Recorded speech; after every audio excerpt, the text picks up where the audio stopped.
या परीक्षेचे 14,582 जागांची नवीन पदभरती निघालेली आहे। जाणून घ्या जलास YCMU ओपन युनिव्हर्सिटीचे प्रवेश अर्ज भरणे अजून फॅक्टरी चांदामध्ये पण 135 पदांची पदभरती निघालेली आहे। टेट परीक्षेच्या रिझल्ट संदर्भात कल्याण डोंबिवली महानगरपालिकेमध्ये 490 पदांची जाहिरात काढण्यात आलेली आहे। डेट आहे सुप्रीम कोर्ट भरती 2025।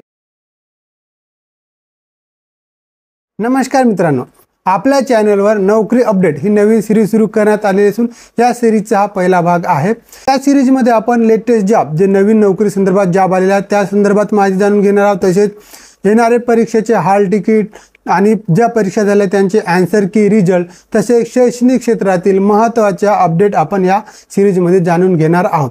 तर या सिरीजचा पहिला सेगमेंट आहे लेटेस्ट जॉब। लेटेस्ट जॉब मधील सर्वात मोठी पहिली अपडेट आहे SSC CGL staff selection commission अंतर्गत SSC CGL म्हणजे कंबाईन ग्रॅज्युएट लेवल परीक्षा। या परीक्षेचे 14,582 जागांची नवीन पदभरती निघालेली आहे। ह्या परीक्षेमध्ये बघा एकूण 22 पदे आहेत। या 22 पदांकरिता एकूण 14,582 जागा रिक्त आहेत।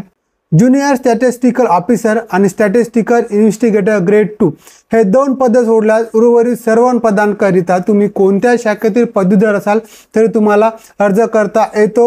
ऑनलाईन अर्ज भरणे सुरू झालेली असून ऑनलाईन अर्ज भरण्याची शेवटची तारीख आहे 4 जुलै। 4 जुलैच्या आत तुम्हाला ऑनलाईन अर्ज भरून घ्यावायचे आहे। आणि लक्षात ठेवा, तुम्ही कोणत्या शाखेतील पदवीधर असाल तरी तुम्हाला अर्ज भरता येतो। अर्ज भरण्याकरिता बघा तुम्ही SC ST कॅटेगरीचे उमेदवार असाल तर तुम्हाला कुठल्या प्रकारची फी लागत नाही आणि तुम्ही OBC किंवा ओपन कॅटेगरीचे उमेदवार असाल तर तुम्हाला फक्त 100 रुपये फी भरावयाची आहे। या पदांची परीक्षा 13 ऑगस्ट ते 30 ऑगस्टच्या दरम्यान होणार आहे आणि परीक्षा ही ऑनलाईन असणार आहे। सविस्तर जाहिरात ही वेबसाईटवर दिलेली आहे। तुम्ही डिस्क्रिप्शन मधून लिंक ओपन करून घ्या आणि ही जाहिरात सविस्तर बघून ऑनलाईन पद्धतीने अर्ज भरून घ्या। ऑनलाईन पद्धतीने अर्ज भरण्यास काही अडचण आल्यास तसे कमेंट करा, त्या संदर्भात पण व्हिडिओ चॅनलवर देण्यात येईल। नंतरची अपडेट आहे ऑर्डन्स फॅक्टरी चांदा। ऑर्डन्स फॅक्टरी चांदा मध्ये पण 135 पदांची निघालेली आहे। पदाचे नाव आहे डेंजर बिल्डिंग वर्कर आणि या पदाकरिता आवश्यक असणारी शैक्षणिक पात्रता तुम्ही 10वी पास आणि जर तुमचा ITI झालेला असेल तर तुम्ही याकरिता अर्ज करू शकता। अर्ज हे ऑफलाईन पद्धतीने करायचा। ऑफलाईन पद्धतीने अर्ज सादर करण्याची शेवटची दिनांक आहे 4 जुलै। 4 जुलैच्या आत आपल्याला अर्ज करावायचा आहे। लक्षात ठेवा, तुमचा ITI झालेला आहे आणि तुम्ही 10वी पास आहात तर तुम्ही या पदांकरिता अर्ज करू शकता। कुठल्याही प्रकारची फी या पदांकरिता नाही, फक्त तुम्हाला ऑफलाईन पद्धतीने अर्ज करावायचा आहे। तर 4 जुलैच्या तुम्ही या पदाकरिता अर्ज करून घ्या। त्यानंतरची जॉब अपडेट आहे कल्याण डोंबिवली महानगरपालिका। कल्याण डोंबिवली महानगरपालिकेमध्ये 490 पदांची जाहिरात काढण्यात आलेली आहे आणि याकरिता अर्ज भरणे पण सुरू झालेले आहे। या जाहिरातीमध्ये बघा विविध 21 पद दिलेले आहेत। त्या 21 पदांमध्ये तुम्ही 10वी पास, 12वी पास, तुमचं कोणत्या शाखेमधील ग्रॅज्युएशन झाले असाल, BCom झालेला आहे, BSc झाले आहे, BSc नर्सिंग झालेला आहे, B.Pharm झाला आहे तर तुम्ही या पदाकरिता अर्ज करू शकता। अर्ज ऑनलाईन पद्धतीने करायचे असून ऑनलाईन अर्ज करण्याची शेवटची तारीख आहे 3 जुलै। 3 जुलैच्या आत आपल्याला अर्ज करावायचा आहे। अर्ज करण्याकरिता बघा तुम्ही कॅटेगरीमधून अर्ज भरायला तुम्हाला 900 रुपये चालन असून ओपनच्या उमेदवारांना 1000 रुपये चालन आहे आणि अनाथ आणि अपंग उमेदवारांना कुठल्या प्रकारची चालन नाही। तर अशा प्रकारची जाहिरात आहे 490 पदांची। लिंक डिस्क्रिप्शन मधील लिंकवर क्लिक करून तुम्ही जाहिरात व्यवस्थित बघून घ्या आणि पदाकरिता अर्ज करून घ्या। त्यानंतरची जॉब अपडेट आहे MECL भरती म्हणजेच मिनरल एक्सप्लोरेशन कॉर्पोरेशन भरती।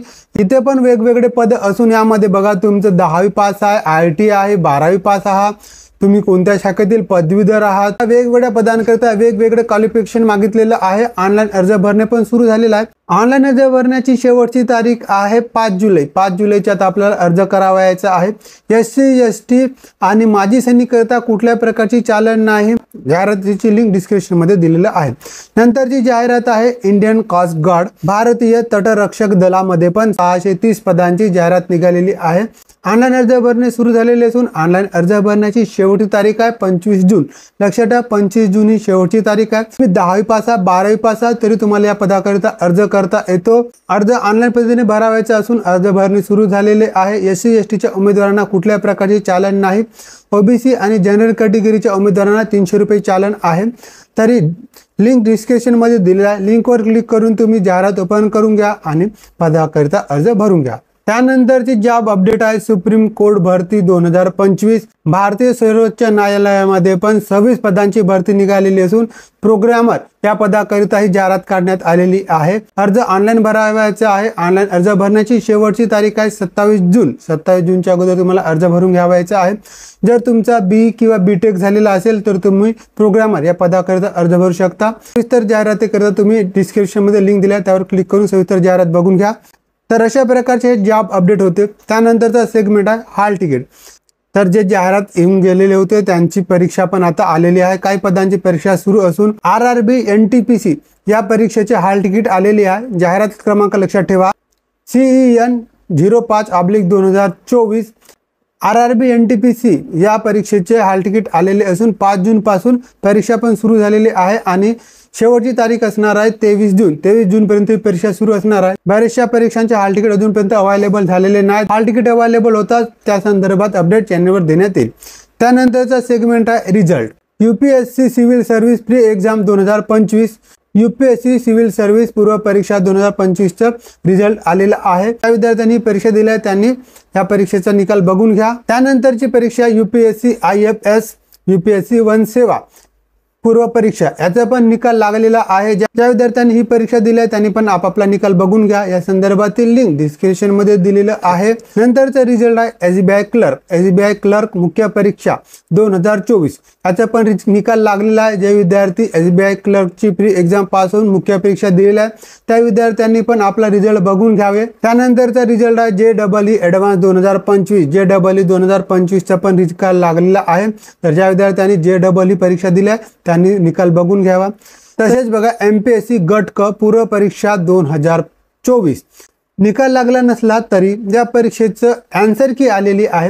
तुम्ही आन्सर की बघून तुम्हाला किती मार्क आले हे तुम्ही बघू शकता। रिझल्ट येतात त्या संदर्भात अपडेट चॅनलवर देण्यात येईल। तसेच बघा नुकताच झालेली टेट परीक्षेच्या रिझल्ट संदर्भात अजूनपर्यंत कुठल्याही प्रकारची अपडेट आलेली नाही आणि आता नुकताच झालेली सेट परीक्षा याचा पण रिझल्ट यायला वेळ आहे। जसेच रिझल्ट देण्याच्या संदर्भात माहिती चॅनलवर देण्यात येईल। तसेच बघा आपल्याला प्रवेशासंदर्भात जाणून घ्यायचे झाल्यास YCMU ओपन युनिव्हर्सिटीचे प्रवेश अर्ज भरणे अजूनपर्यंत सुरू झालेले नाहीत। लवकरच म्हणजे जूनच्या शेवटच्या आठवड्यापासून प्रवेश अर्ज भरणे सुरू होतील आणि त्या संदर्भाचे अपडेट एटाच चॅनलवर कळवण्यात येईल। शैक्षणिक सत्र 2025-26 चे प्रवेश सुरू झालेले असून हॉस्टेलचे ऑनलाईन पद्धतीने प्रवेश अर्ज भरणे पण सुरू झालेले आहे। तर ज्या विद्यार्थ्यांनी अजूनपर्यंत हॉस्टेलचे फॉर्म भरले नाही त्या विद्यार्थ्यांनी हॉस्टेलचे फॉर्म भरून घ्या। ज्या विद्यार्थ्यांना पंडित दीनदयाल उपाध्याय स्वयं योजनेचा अर्ज भरायचा आहे त्यांनी पण त्या संदर्भात अर्ज भरून घ्या। हॉस्टेलचा अर्ज कसं भरायचं, स्वयं योजनेचा अर्ज कसं भरायचं या संदर्भातील व्हिडिओ चॅनलवर दिले आहेत। ते व्हिडिओ तुम्ही सविस्तर बघून घ्या आणि पुन्हा तुम्हाला काही अडचण असल्यास तसे तुम्ही कमेंट करा। तर चॅनलवरील हे नवीन सिरीज तुम्हाला कशी वाटली या संदर्भात तुम्ही कमेंट जरूर करा। पुन्हा भेटू सिरीजच्या पुढील भागामध्ये। तोपर्यंत नमस्कार।